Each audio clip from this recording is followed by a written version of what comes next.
biar kita mau ngulik banyak nih info tentang sejauh apa sih pengalaman Bang Radit di dunia investasi ini, terlepas dari saham dan lain-lainnya gitu.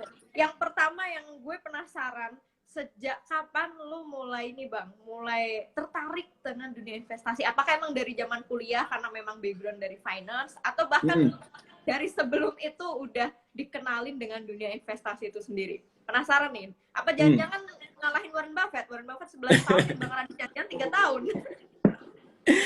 Kalau tertariknya ya. Bukan investasinya ya, tapi tertariknya ya. Yeah.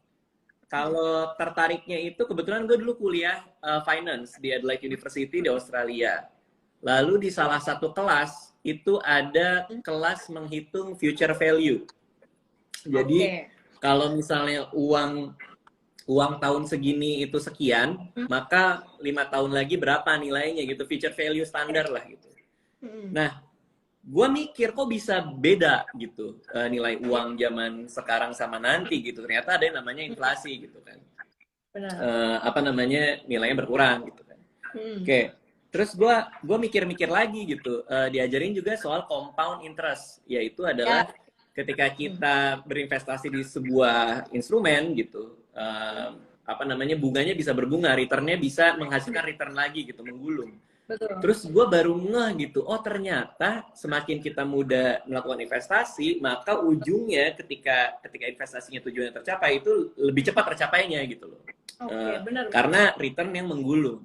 Nah konsep itu ke bawah-bawah sampai gue kerja gitu loh, sampai gue dewasa, sampai gue kerja ke bawah-bawah. Kalau kayak gitu, kalau gue punya duit, gue mesti invest karena waktu adalah teman terbaik gue gitu loh. Gue masih muda kan, waktu itu masih berapa, mungkin 22-23 tahun gitu. Lalu nulis blog kan di www.kamijantan.com, ke radityaDika.com.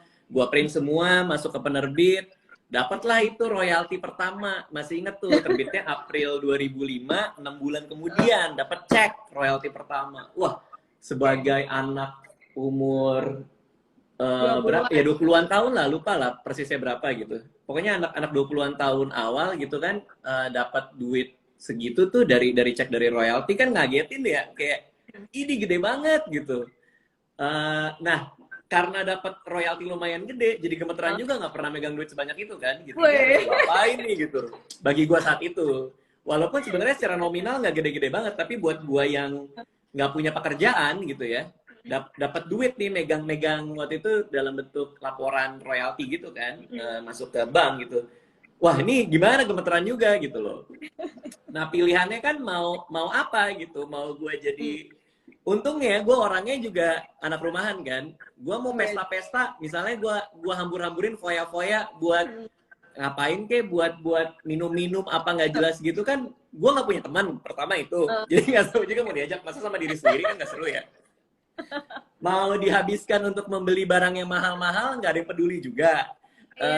Dengan perawakan gue pada saat itu, barang apapun yang gue pakai pasti dibilangnya KW, ya kan? Kalau ngeliat bentukannya, nggak mungkin dia punya barang mahal nih, mukanya aja begini gitu, pasti KW. Jadi nggak penting buat gue gitu kan. Jadi buat apa gitu?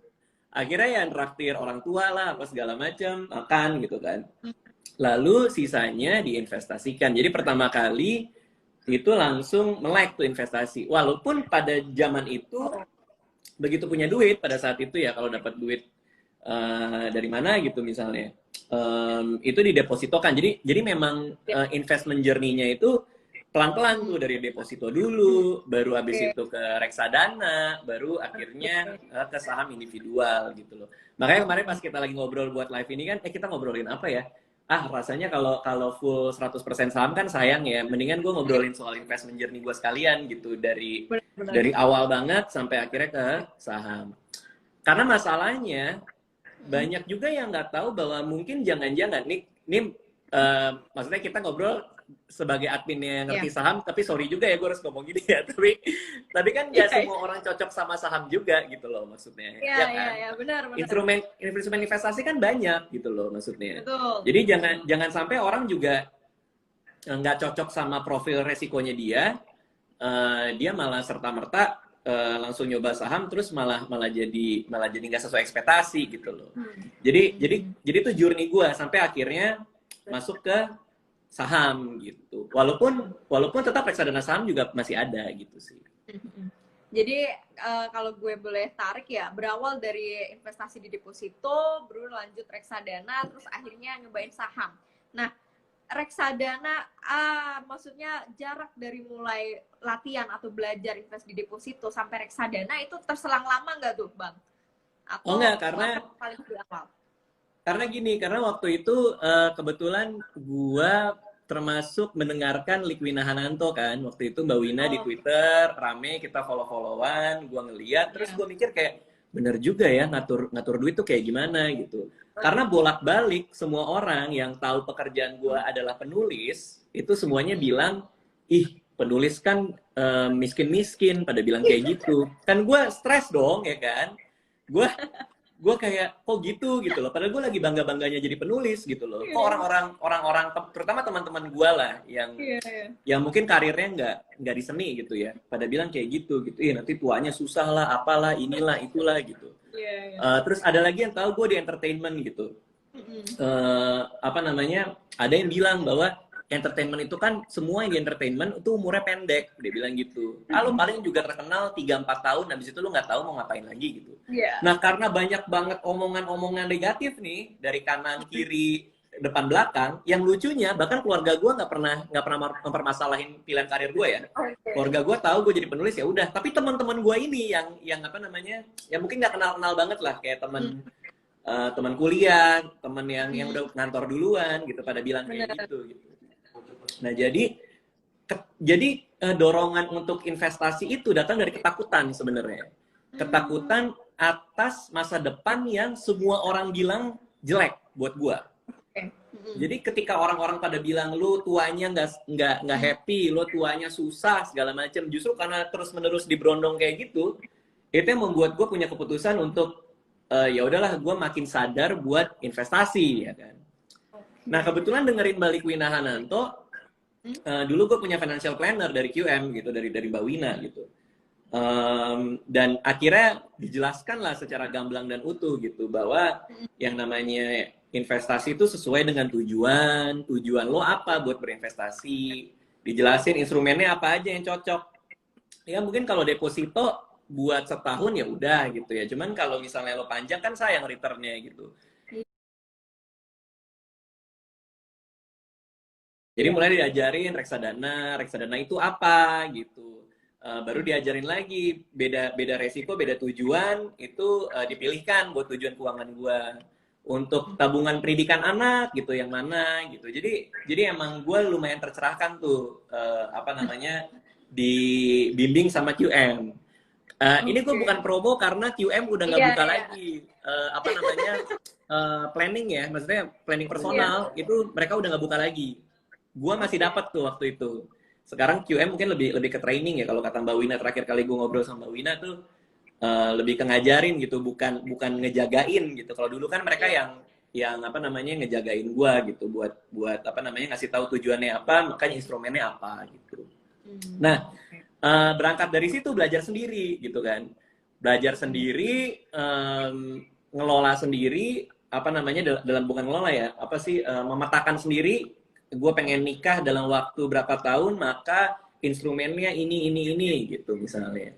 Dan akhirnya ya nyebur langsung ke beli saham sendiri gitu. Jadi walaupun sekarang gue tetap masih megang reksadana saham gue masih keep banget gitu ya. Secara proporsi mungkin masih lebih banyak gitu dibandingkan saham individual gitu. Gitu sih. Oke. Ini menarik, dan yang bikin gue penasaran, dulu kan berarti awal mulai investasi saat single dong. Dan saat itu apakah tujuan investasi lu langsung memang buat entah mungkin nyiapin dana pensiun, atau bahkan udah kepikiran belum ya waktu single terus investasi buat dana pendidikan anak dan sebagainya. Jadi apa tujuan investasi awal lu dulu Bang waktu zaman single itu Bang? Zaman single, gue udah punya tabungan pendidikan anak gue sampai dia lulus S1. Itu gue punya.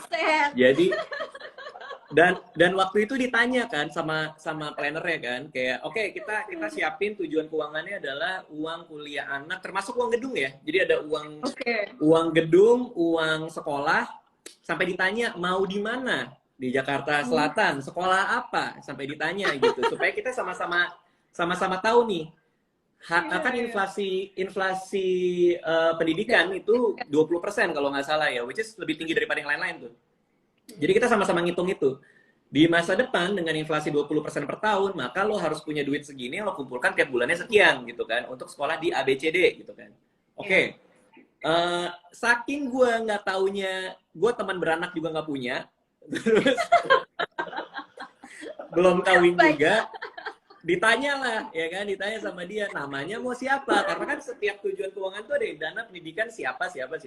Ini dana pendidikan, gue nggak tahu anak gue mau dikasih nama siapa, gue kasih aja kecoa gitu. Dana pendidikan si kecoa, gue bilang kan. Karena gue lagi ngeliat kecoa waktu itu gitu. Kayak, oh udah kecoa ya, kecoa gitu. Jadi parah nih, Alea disamain kecoa nih berarti sekarang. Ya, waktu itu kan nggak tahu bahwa jadinya punya Alea gitu. Gue aja nggak tahu nikahnya kapan waktu itu kan, masih muda banget gitu loh. Dan nggak kepikiran sama sekali buat nikah dalam waktu dekat pada saat itu ya. Tapi itulah, gue walaupun gue nggak tahu teman beranaknya siapa, gue nggak tahu mau nikahnya kapan, gue nggak tahu bakal punya anak atau tidak, tapi itu sudah ada. Kenapa? Karena semua bisikan-bisikan menakutkan dari semua orang itu gitu. Dan memang iya gitu. Orang-orang tuh selalu ngomong jadi seniman itu gedenya susah, jadi penulis itu nggak akan lama. Ada yang sampai bilang kayak gini, oke, lo mau jadi penulis, lo punya banyak berapa buku di dalam diri lo? Buku seorang penulis itu terbatas gitu. Paling seumur hidup lo bisa ngasilin 5-6, habis itu lo nggak tahu menulis apa. Kan sedih ya gue digituin kan. Jadi semua ketakutan itulah yang ngebuat gue tuh sebegitu siapnya sama masa depan gitu. Wah gila nih, berarti malah berawal dari kecemasan ya, itu yang jadi resah, cemas, takut segala macem nih. Berarti kayaknya perlu teman-teman ngerti saham kayaknya ditakut-takutin kali ya. Iya bener. Apa emang gue orangnya nggak santai, apa takutan apa gimana, gue nggak tahu ya. Cuman gini loh, maksudnya selama pandemi ini deh, katakan selama pandemi ini, udah entah berapa banyak teman gue ya, yang kalau gue lihat di Instagram itu liburan kesana sini segala macem, tiba-tiba pas pandemi gini WA nanya gitu. Wah, gue bener-bener nyesel, gue sampai bingung mau jual apa, ajarin gue investasi dong gitu. Padahal selama ini gue kalau ngeliat Instagram media segala macam, citra yang terlihat adalah dia baik-baik saja gitu. Padahal tidak gitu loh. Nah itu yang ngebuat gue bingung juga. Kenapa banyak banget orang punya prioritas yang salah dalam hidupnya gitu loh. Kenapa begitu banyak orang yang lebih memilih buat barang tas mahal lah, katakanlah punya tas gaya mahal hidup lah ya, ketimbang punya katakanlah saham lah gitu. Ketimbang punya saham gitu loh. Ini contoh kasus lagi nih ya. Gue selalu percaya, ini banyak banget yang nanya ke gue gitu, gimana sih caranya punya pernikahan yang baik-baik aja gitu. Karena gue sama Anissa tuh enak banget gitu, udah kayak temenan banget gitu sama dia gitu. Gue nggak pernah berantem apa segala macam. Gue nyaman banget sama Anissa gitu kan, sama istri gue gitu. Terus ada yang nanya gimana sih caranya gitu. Ya gue bisa ngomongin apa aja sama dia, termasuk ketika pacaran kita udah kenyang ngomongin soal duit. Jadi gue cerita investasi gue begini, pandangan gue soal uang kayak gini. Menurut gue kalau kita punya anak nanti, cara kita mengajarkan dia seperti ini. Hubungan gue tuh begini dengan duit gitu. Hubungan lu gimana gitu loh. Nah lucunya ini kalau nggak salah sebelum pandemi ya, 3 atau 4 bulan sebelum pandemi, pas gue pindah ke kontrakan sini karena rumah gue lagi direnov, dia itu dulu tuh kerjanya beli tas tuh, si Anissa tuh, tas pacaran ya. Beli tas ini apa segala macam, dapat duit dari event ini, dapat duit dari brand ini, terus dibeli ini. Terus ya gue nanya gitu, hubungan kamu tuh gimana sih soal duit? Uang itu buat kamu apa gitu kan? Ya aku harus reward myself gitu. Kan biasanya orang gitu tuh ya. Orang-orang kota besar kan kayak aku sudah bekerja keras untuk ini. Aku mau menghargai diriku sendiri. Self reward gitu dengan barang-barang ini gitu. Terus gue bilang, kamu kan bisa menghargai diri kamu dengan cara-cara lain selain punya barang kan gitu. Kamu kan bisa menghargai diri kamu dengan punya investasi untuk tujuan keuangan kamu pribadi kan. Gue bilang gitu ke dia gitu. Benar juga ya, kamu mau apa? Gue bilang. Aku sih pengen punya rumah pada saat itu. Dia waktu itu masih ngontrak apa segala macam gitu kan. Nah, gue ajarin lah pakai reksadana. Kenapa reksadana ya? Kenapa reksadana? Karena itu yang paling mudah untuk orang awam lah, untuk langsung masuk dan punya gitu. Kalau saham kan, gue termasuk orang hati-hati kalau rekomend saham ke teman gue gitu. Karena gue nggak tahu nih, ini orangnya jantungan apa enggak nih? Gue nggak tahu. Gue nggak tahu orangnya paham nggak dia beli apa yang dia beli nih gitu kan. Jadi gue pelan-pelan gitu, pelan-pelan gue bilang ya kamu coba reksadana deh, gini-gini. Oke. Kenapa? Karena gue mau ngasih lihat bahwa uang itu bisa bertumbuh. Jadi uang yang kita dapetin tuh bisa kerja buat diri dia sendiri, bisa tumbuh gitu. Kita kayak pupuk gitu loh, kita kayak kasih tanaman. Lucunya begitu dia masuk ke reksadana, dia jadi sadar bahwa ada yang namanya opportunity cost gitu. Kalau duit ini gue beliin tas berapa lah, tas 10-20 juta gitu. Kalau gue taruh di reksadana dengan return ya misalnya return 7% lah gitu. Ini kan jadi nambah, kan nambah 7% dari 20 juta itu gitu. Nggak jadi barang yang kalau dijual juga harganya bisa turun setengah gitu loh. Nah dia mulai mikir tuh, iya ya, ternyata kalau gue investasi itu bisa tumbuh loh, padahal gue diem-diem aja gitu loh. Mulailah dia, dan gue tau gue berhasil, karena pas zaman pacaran itu, dia tuh mulai begini, dia mulai kayak, aku kayaknya mendingan aku taruh reksadana deh daripada beli ini. Nah itu tuh gue tahu tuh, gue udah punya mindset yang tepat tuh. Udah punya mindset yang bener tuh, ya kan? Karena kita ngerasa sayang, karena gue juga gitu. Pasti teman-teman investor saham juga pasti ngerasa gitu kan? Kayak, daripada gue beli ini, mendingan gue taruh ini. Karena gue juga sering lihat IG story-nya ngerti saham tuh banyak tuh balas-balasin yang kayak gitu kan. Min, aku kayaknya lebih mending ini gitu kan. Nah begitu udah kecantol dia, tanpa sadar dia jadi nabung terus, investasi terus. Lalu tiba-tiba, ini pas masih pacaran ya, ini masih pacaran, kita nikah. Beberapa bulan setelah kita nikah, dia bilang ke gua, aku mau ada akad, dia bilang gitu di depan notaris apa gitu. Ternyata dia udah bisa beli rumah sendiri dengan uang dia sendiri. Woi. Jadi ya. Iya gitu, gua nggak terlibat apa-apa tuh kan, itu kan urusan dia sendiri gitu, dia ngumpulin sendiri segala macam. Terus wah hebat banget gitu, gua jadi ngerasa apa ya, ngerasa kayak bisa loh gitu, dan dia berkali-kali bilang ke gue gitu, aku tuh nggak tahu ya kalau aku nggak punya teman ngobrol yang enak soal kayak gini, mungkin aku tidak tercerahkan gitu, dan mungkin rumah itu nggak kebeli sampai sekarang kan gitu loh. Jadi gue nggak tahu pertanyaannya apa sih tadi, gue terlalu asik cerita ya, maaf ya. Kalau pokoknya kalau sama lu ngobrol apapun juga asik banget. maaf, gue lupa lagi pertanyaannya apa tadi.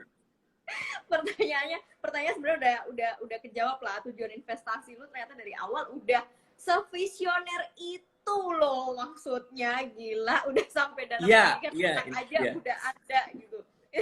Itu yang gak gue pikirin kayaknya 10 tahun yang lalu sama sekali belum kepikiran, sampai akhirnya lu bisa nge-influence calon istri lu sampai sedemikian rupa, itu luar biasa banget ya. Dan yang gue penasaran berikutnya nih, ada deposito, ada reksadana, ada saham. Kita bicara reksadana dulu. Reksadana kan produknya banyak banget tuh. Apakah lu punya semua produknya, maksudnya entah dari yang pendapatan tetap lah, saham dan lain-lainnya, atau lu hanya mungkin ada prioritas lah, pilih yang produknya apa nih? Mungkin bisa jadi masukan lah buat teman-teman newbie yang mereka juga boleh nyobain gitu. Kalau kan balik lagi ke kemarin ya, banyak banget semenjak gue mulai berani buat ngomongin investasi. Dulu gue nggak pernah ngomongin investasi dimanapun, karena gue merasa bahwa siapa sih gue gitu ngomongin investment gitu, maksudnya bener nggak ya gue ngomongin gitu kan. Tapi semenjak dana pensiun mulai tercapai, targetnya itu kan pensiun di umur 40. Cuman tahun lalu di bulan Oktober November di akhir tahun sudah terkumpul. Jadi gue lebih cepat 5 tahun ngumpulin dana pensiun itu. Yang berarti yang berarti gue langsung kayak gimana gitu. Buset, udah tercapai 5 tahun lebih awal. Tapi kan itu pilihan pilihan gue adalah gue mau beli mobil sport yang bisa gue foto di Instagram terus begini tiap hari, atau gue mau taruh di dana pensiun yang nggak bisa gue pamerin kan. Itu kan pilihan. Benar. Nah, gue memilih untuk punya dana pensiun daripada gue punya mobil semewah apapun tahu yang pajak tahunannya juga gede gitu kan. Gue memilih untuk punya dana pensiun. Gue lebih baik punya dana pensiun walaupun nggak bisa gue setir ya dana pensiun, nggak bisa gue pajang di garasi ya. Jadi pilihan gue karena gue lebih banyak memilih buat itu sehingga lebih gampang tercapai buat gue gitu loh. Karena kan kalau teman-teman melihat mungkin yang seprofesi sama gue kan banyak yang lebih terlihat lah hasilnya dalam tanda kutip ya. Mereka punya ini, mereka punya itu. Nah, gue memilih untuk mendingan gue punya yang lain gitu. Nah, gara-gara itulah gampang tercapai punya gue. Karena gue menahan, gue nggak punya preferensi buat beli barang yang mewah-mewah kalau gue ya gitu. Anyway, tapi nah setelah tercapai itu, gue mulailah berani ngomongin investasi ya kan. Berani ngomongin investasi. Dan banyak juga yang nanya gitu, Bang, gue enaknya investasi apa ya? Nah, ini balik ke pertanyaan tadi. Kalau gue selalu dengan balik lagi karena gue muridnya Balik Wina Hananto, balik lagi ke tujuannya apa dulu nih tujuan investasinya. Kalau misalnya tujuannya jangka pendek ya udah reksadana pasar uang aja kan, yang berarti adalah instrumennya seperti uang sangat liquid gitu.